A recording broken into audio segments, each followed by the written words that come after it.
Welcome into Jets Nation Radio. I am Angus Hout. Always, as Jets Nation Radio is brought to you by Betway. So if you're in Ontario, 19 plus, make sure you go check them out. They got the NHL future odds. They got some preseason odds as well. CFL, NFL, whatever you need, head over to Betway, Ontario, 19 plus, and please play responsibly. We got Brayden Ewasko from CJOB joining us today. How's it going there, Brayden? Yeah, doing great. Pumped to be back with you.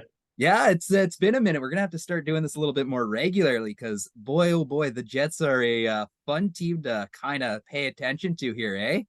Yeah, you know what? It's interesting. I think every year we just never know really what to expect with this team, and every year I'm sort of shocked at how it turns out. Yeah, I mean, I've kind of said it a few times already, but it's the Jets are either going to be a top 10 team or they're going to be a bottom 5 team, and they could Yeah, fall into any position, and you're just going to be like, yeah, that makes total sense for the Winnipeg Jets. yeah. It seems like everybody I talk to, some people are thinking, okay, this is a playoff team. They can make a push, a lot of depth, or it's like, oh, I don't know how I feel about the Dubois trade. Did it make our team worse? It seems like everybody's all over the map, not just maybe not just the fans. It's analysts. It's everybody you talk to. It's nobody has any clue. You've heard people say that we might have lost that Dubois trade. I Some thought people that think Cheveldayoff walked away as an absolute champion in that one. that's what I think too. I mean, I think we replaced Wheeler's goals with Iafallo.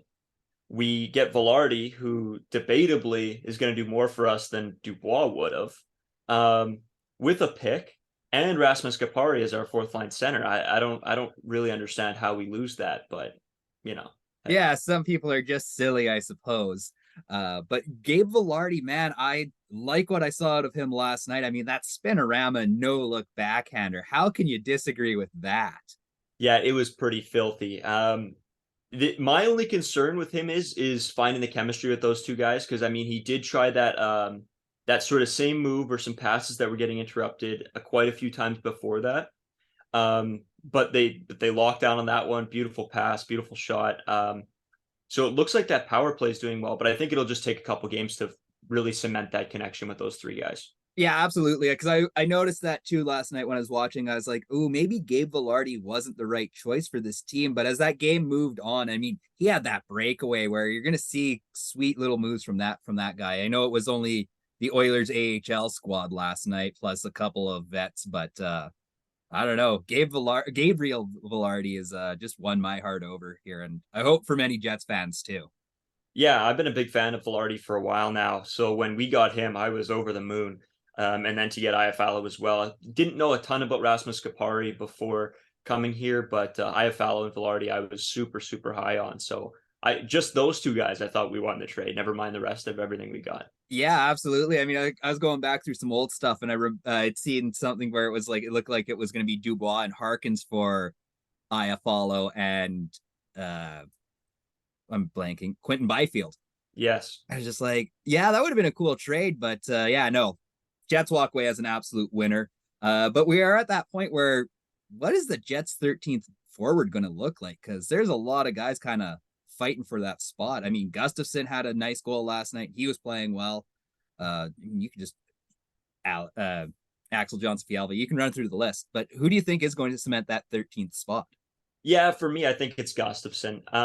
As much as I love actually Janssen Fialbi, it just doesn't seem like it's the right fit. I feel like we might be able to get a little bit more production out of Gustafson if it's a couple, just a couple goals, couple points from that fourth line. I think that's the way that it's trending. But I could definitely see Fialbi's gonna, flop back in once in a blue moon too. So Yeah. Yeah, like that guy added some good depth for the Jets last year. And I mean, he's got that two-way contract, which is such a good move on the Jets management alone anyway. So send him up and down all you want all season.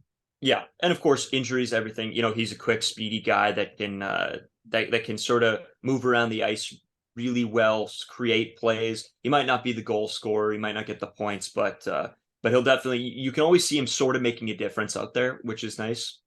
Yeah, he never fails you in anything. He always completes his assignments, but yeah, it just I mean, he changed his stick like in drastic size from the year prior to last year. So, I mean, he's learning a totally different game on how to be a defensive player. And I mean, we saw it. It was a pretty successful game. Yeah. Uh, okay, so which Jets defenders currently have the best chance of falling out of favor for one of those young guys stepping up? Yeah, I mean, I don't know. I think it's pretty well cemented. Um, it's tough for me. Neil Pionk is such a great player most of the time. Um, a lot of time in his game, I see just some missteps. Um, if he's going to pinch on the wall, he's letting a guy by him, then it's a 2-on-1. Or if it's a couple passes, we even saw a couple last night where he's giving away opportunities. Don't get me wrong, I don't think Neil Pionk's anywhere near going to be leaving this lineup. I think our defensive squad is pretty well cemented. Obviously, the Sandberg thing, I think it's going to be him as well. But sort of as we go along here, I can't see there being too much of a switch in the next bit here. I did love Kyle Capobianco. I think he's really, really growing on me. He's offensive. He's making plays. He's not, he's not letting anybody buy him on D. I think there's a lot of upside with this kid. Oh, 100%. I mean, you watch that guy roll into the corners, get plays off, and then still find himself back in the defensive zone. Like Kyle Capobianco, if the Jets don't use him properly, are really going to kick themselves in a matter of seasons or even a matter of games not using him. And I Yeah, even thought that last year, where like he should be a top 6 defender with the Winnipeg Jets. I agree. And when I look at Capobianco or Dylan Sandberg, I'm leaning Capobianco. As much as I love Sandberg, I know he's a good, solid defenseman, but I think just with some extra offensive input, I think Capobianco might end up being that guy. Maybe not this year necessarily, but look for him coming up. Ooh. So you wouldn't risk trading a guy like Brennan Dillon to let somebody like a Capobianco or even a Heinola kind of step in? I know Heinola a very different game than Brennan Dillon, but yeah, for me, I love what Brayden Dillon is to this team. He's that gritty, hard defenseman. He'll put his body on the line. He'll shed the mitts not once in a while, often. And I think that's something that this team needs back there. I think he's just a quality guy. And no, I can't see there being a whole lot of movement on the D core. So I think this is what we're gonna be rolling with the rest of the year. Okay, I'm mostly asking about this just because like last week Kevin Cheveldale said like we essentially have the same team and they didn't do it for us, so maybe watch that back end open up a little bit. So I'm just, and I mean like there's so many young guys that are just itching for it. Like I liked Ville Heinola's game the other night against Edmonton, and he seemed like he's grown up a little bit more, and like the pressure has to be mounting on defenders 3 through 5. I think Sandberg has pretty much cemented his spot with the Winnipeg Jets. Yeah. It's going to be, it's such a tough question because again, none of us know what's going on behind the scenes, but I think Brayden Dillon is a lock. The only person, I mean, when we look at Nate Schmidt's game, it's not really necessarily the best, but he's such a quality guy and such a part of the community, and everybody loves him. So when I look up and down our 6 defensemen, I really can't see a situation of where we let anybody go, which is a great thing because I think, okay, everybody plays with each other, they know each other, but we look at all the prospects we have that could be great NHL defensemen, and we're sort of letting it go. And I'm worried because how many more years do we have of their development before they're going to get sick and tired of waiting in the AHL? Yeah, I mean, like you feel for a guy like Logan Stanley the most because he's worked for. I mean, he's not the best Jets rookie defenseman or young defenseman, but that guy's been waiting for it. And I don't know if he's NHL quality, but he's definitely AHL, and he should be playing a lot more minutes. But contracts are contracts; you can't fix that, unfortunately. Are there any of the young defenders? Let's just say an injury happens between now and opening night. Is there a young Jet, young Jet that you would see filling in for a top 6? I guess. I mean, Capobianco. Yeah, I'm high on Capobianco. Ville Heinola, I've said this sort of for a while where I feel bad for him because I think he could develop into a fantastic NHL defenseman, but he's got to get the time playing up there, right? And with this team, he's not going to see a ton, right? Maybe if a Morrissey goes down or something like that, where they need a bit of more skilled offensive defenseman. But if it's a guy like Nate Schmidt or Dylan Sandberg or Brendan Dillon going down, we're going to end up seeing Logan Stanley or maybe Capobianco. I would love to see Capobianco, but I think it would end up being Logan Stanley as the next guy up.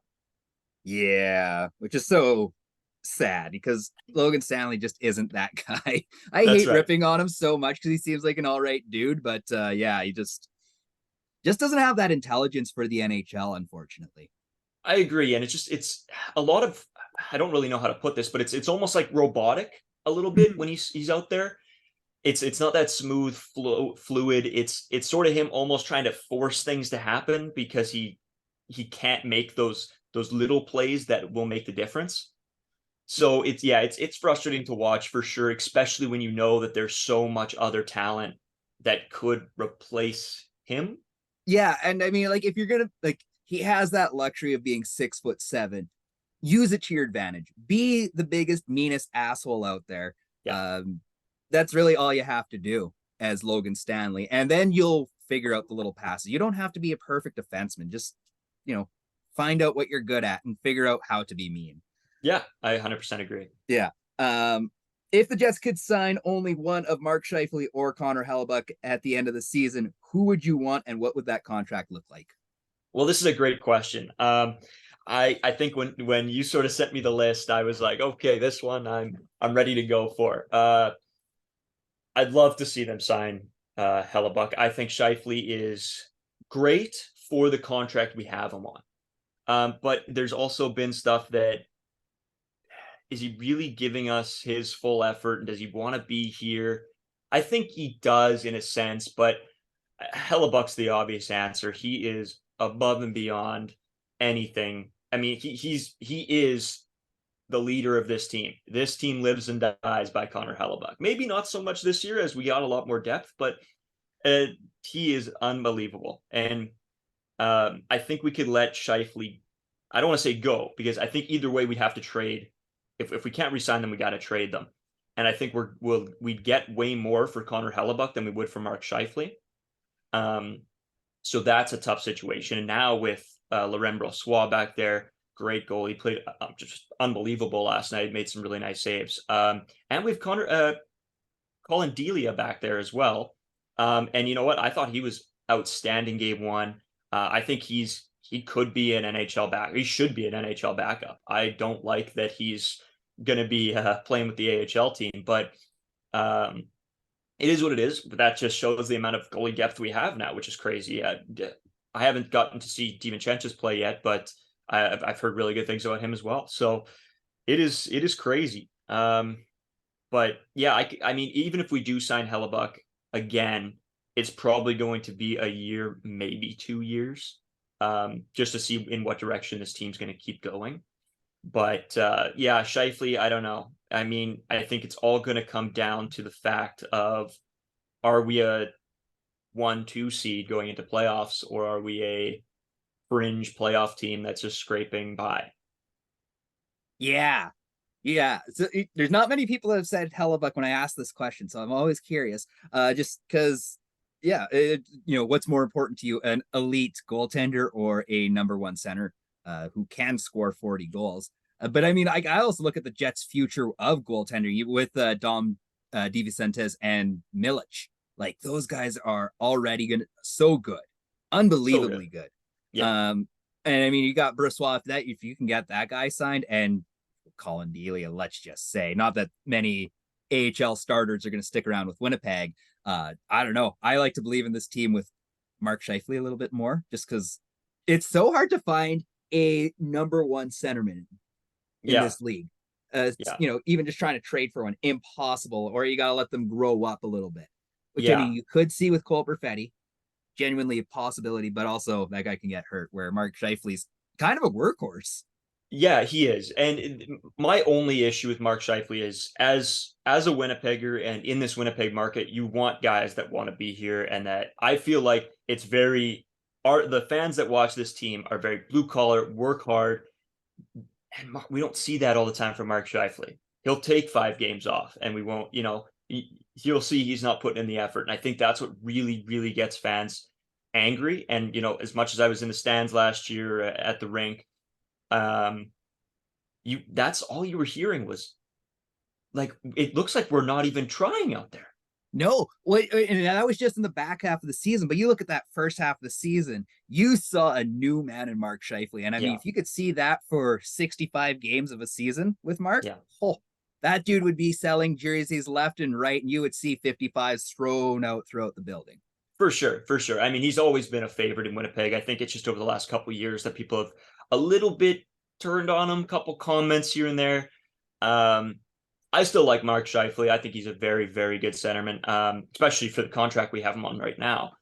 And that's the other thing, right? We're never going to get another first line center that's going to be paid what we have been paying Mark Scheifele the past bunch of years. Unbelievable deal with that guy. Yeah. Yeah, and he's a great player. Him and Kyle Connor work so well together. And I think Gabe Velarde's going to slide right in very nicely with those two. So I think that could be a very good line. And honestly, I don't know what's going to happen, but I think it's going to all depend on how well we're doing at the trade deadline. I could very well see Connor Hellebuck and Mark Scheifele come back and re-sign. They want to see a direction of winning with this hockey team. Well, and I think what would absolutely tank, I think those two had seen what happened with Blake Wheeler in the 2018 run. And, everyone's like, oh, yeah, this team's going to do it. And then, ultimately ran Blake Wheeler out of town. I think that both Connor and Mark had seen what happens there, and they might not even sign, even if the Jets go all the way. For sure. I mean, that's a possibility. I think Mark Scheifele is more likely in that scenario to re-sign. I think Connor Hellebuck needs to be shown that they're going to be good for the couple years that he signs. He wants to make sure that we are a deep run team. And if he doesn't see that, I think we're losing him. So yeah. I don't hate that either. I think if we can trade for, if we can trade Connor Hellebuck for some really good pieces, obviously this team doesn't want to rebuild, right? So they want to retool. So I think there's a lot you can get for Connor Hellebuck, and especially with all the goaltending depth we do have right now, it wouldn't be the worst thing. But with that slate of young guys that are due to come up with the Jets, and even if you lose Connor Hellebuck and you're running with Brossoit and another backup, you don't need to have that. Yes, that elite goalie is going to win you games, but I think in the long run, you're going to have a way better chance with a pretty good goaltender. You don't need that elite guy. I mean, we've seen that time and time again, or at least recent memory.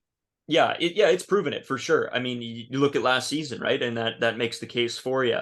But yeah, for me, it's still Connor Hellebuck. I still got so much faith in that guy that he is, when he's playing well and he makes those big saves, it almost turns the whole gear for the team, and you can see them get that energy back. Okay, Hellebuck's bailing us out again. Let's go, right?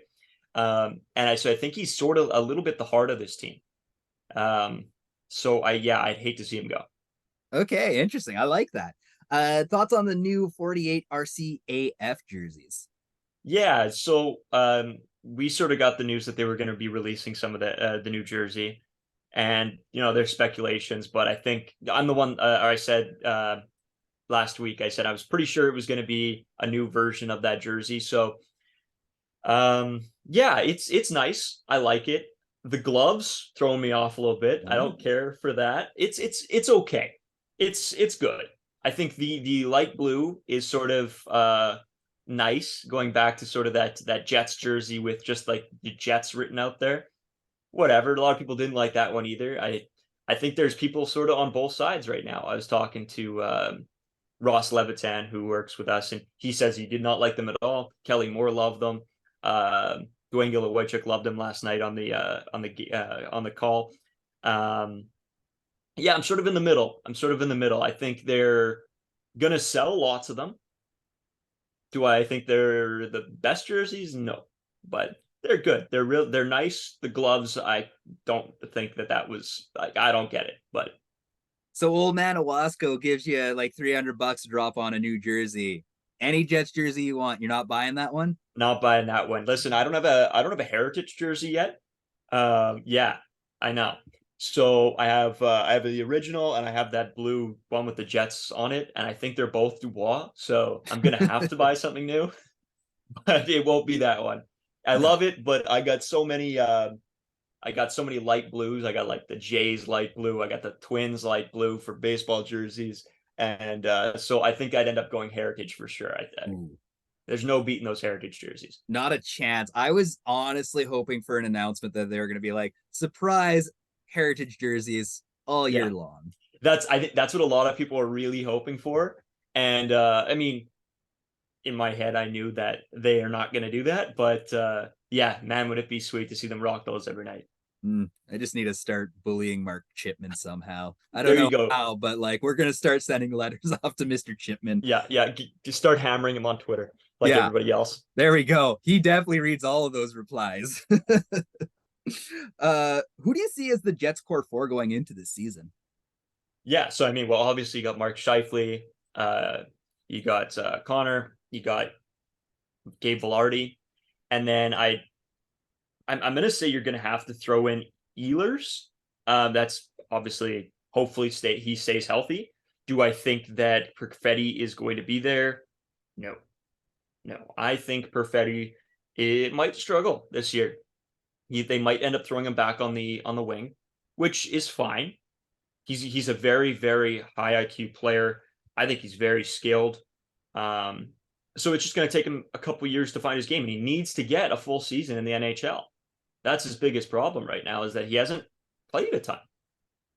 So But if he's yeah, like right now I'm going playing to go wing for a Ehlers. guy like that who says he is way more comfortable in the center spot because he can actually think about and groove in and out the way he Yeah, wants to rather than okay, I guess I have to go left or I have to go right. So yeah. it's interesting you think that he's going to regress a little bit, but I think this year if he's center, I don't see him getting hurt nearly as bad. It's tough, right? Because he is a smaller guy. He moves well, but he does have that history, and like there's always those possibilities, and it's something in me is worrying me, right? I just don't know if he's quite at the level that we need him to be at to man that second line center yet. And See, I don't know what the win is here. Like I don't know if putting him on the wing is going to help necessarily, but no, um, it's sort of that okay if we're going to win this year and we got to. That's obviously what they're going for. They're going to make the playoffs. They're going to try to win the Stanley Cup. And is everybody comfortable with Cole Perfetti as our second line center? I'm not sold. as a playoff contender, absolutely. As a Stanley Cup contender, yikes. Yeah. Yeah, like I Yeah, think don't get me wrong. I think we could easily be a fringe playoff team and Cole Perfetti being our second line center. But can I see us going up against Vegas or Edmonton with Cole Perfetti as our second line center? No. no, not a chance. Yeah, that's interesting. That you think that Cole Perfetti is going to regress in the center position. I don't know. I've got all the faith in the world with that guy. It's just Nikolai Ehlers. That's my question mark of if that guy's not healthy, who are the Jets really? I agree. I think that second line right now, as the lines are made up, depend on Ehlers being ready to go and healthy and back to good old Ehlers. Mm-hmm. He's going to be the guy that brings that puck into the zone, clear space, maybe gives Perfetti the room to be able to become that goal scorer, right? Break in the zone, let Perfetti sort of be able to move around, find that open space. But yeah, if he's injured and not back to his self, it's going to be tough. And Bones even said, we need Ehlers out there. We need him getting back up to his regular minutes because otherwise, yeah, I think everybody knows that we'd be in some tough shape without him. Yeah, absolutely. It's going to be a little bit scary without Ehlers. But I mean, you also got Vlad Nemestikov. Now, obviously, a very different player, but somebody I'm comfortable having in that second line role. For sure. Yeah, he's an absolute jack of all trades type of player, right? You can throw him in anywhere and almost And you're going to everywhere. succeed with him. Like, I mean, That's look right. at what he did last night, hauling it back to the end there and getting a block off. Yeah. Like, what a guy. Yeah, I really like him. I think he's a perfect tool for almost any NHL team because he can just go anywhere. He's comfortable, seems like, with everybody. So, and the yeah, fact that Jets locked him up for next to nothing, got him for next to nothing. yeah. What a good dude to have around. So, yeah, you know what? As I have to give Chevy all the praise this offseason and the last couple years, I think he's done just an outstanding job. And that Dubois trade really was nailing the coffin for like, all right, let's roll. You know, and like that's my issue with Kevin Shoveldayoff, though, is the dude doesn't lose trades, which is awesome. Like, yeah, you name me name me two trades, I suppose, where he's lost a trade. Not very many of them. yeah. But in that not losing trades, where's the playoff wins? Yeah, and that's the problem, right? So what when I think of Chevy making trades and making moves, I think it's a little bit too little too late. That's how I feel. Like it's like we're making these moves that probably should have been made 2 years ago when I see moves being made, right? Like Blake Wheeler being finally, bought out. Okay, probably should have been a move we made a couple years ago, right? Dubois being traded. Okay, that's great. We knew he wasn't gonna stay. So why didn't we trade him at the deadline for a lot of pieces there? Maybe we were in the playoffs, maybe make a bit better push. It's just a lot of skepticism on my behalf with him because it is always seems like it's too late. And Mm-hmm. then we're trying to fight again, and then something else comes up. Now we got to do something with this, like Scheifele and Hellebuck. Now what are we gonna do? There's all these little things that go into every season, and it feels like we always wait till the very last moment before something needs to be done, and then we end up getting a little bit screwed.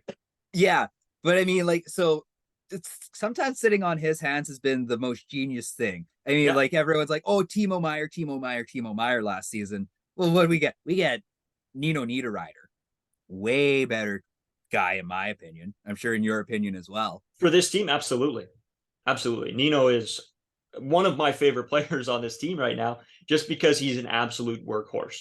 Mm-hmm. That guy gives you 110% every time he's on the ice. Yeah, he sure does. And I mean, like, and you could see that positivity rub off on Mark Scheifele early on in the tenure between those two. Yeah. And I kind of hope you get to see that again this season. Like, yeah, Nino Niederreiter for a full 82 games. You watch out. He's gonna be doing some good stuff for us. So yeah, it's interesting that like 2 years, yeah, it would have been great to have Blake Wheeler gone at the start of the last season, but yeah, Yeah, but and that's it's he sort of does tough so because much right, but he does so much wrong. that's right. It's a love hate when he does something. You're like, wow, what a move, and then he doesn't do something. You're like, why didn't you do something? And then he does something great, and you're like, okay, we're back. And Yeah. it's just a lot of that, a lot of up and down. I feel like he lives and thrives with Jets media coverage, just Oh man. slowly losing their minds. Yeah. Yeah. You love him one day, the next week you just hate him just because it's like, come on, dude, just give us something. Yeah, yeah, And the but you know what? master of talking in circles. Oh yeah, he won't. He doesn't give away any answers. No. That's for sure. Yeah. Oh yeah. Final question for you of the day. I mean, we kind of answered this already, but do the Jets have the best trio in hockey right now? Best goalie trio in hockey? I I think so. I don't know who else there is to compete. I mean, if you looked at maybe the two, right? Then you think, okay, Swayman, Allmark, okay. Will they be able to repeat what happened last year? I don't think so anyway. But um, you know, but with Delia and I just think they're going to be unbelievable. I think even if there is an injury, pray to God that there's not. I think we'll still be fine. And I think it's proven more and more every year that number one goalies aren't the make or break for playoffs. For regular season, 100%. I think having that number one goalie that's going to take you right through is great. But in the playoffs, it's so high energy. Everybody's body's on the line, giving a little bit more defensively. That maybe having that number one goalie isn't the biggest deal. So if it is Brossoit, if it is Delia, if it's whoever, I think we'll be really, really okay. Ooh, really, really okay. I like that with that trio. Brayden, well, thank you for hopping on here. We'll have to have you on sometime past the quarter point of the season. Let's do it. Let's do it. And yeah, you have a good one there, buddy. Yeah, you too. It's been a blast. I always enjoy coming on and talking some Jets with you. Absolutely. Well, yeah, like I said, we'll do this again. We're trying to do a little bit more guest stuff here. So we'll Okay. we Yeah. love having you on. So yeah, have a good one. Perfect. See ya. See ya. Peace.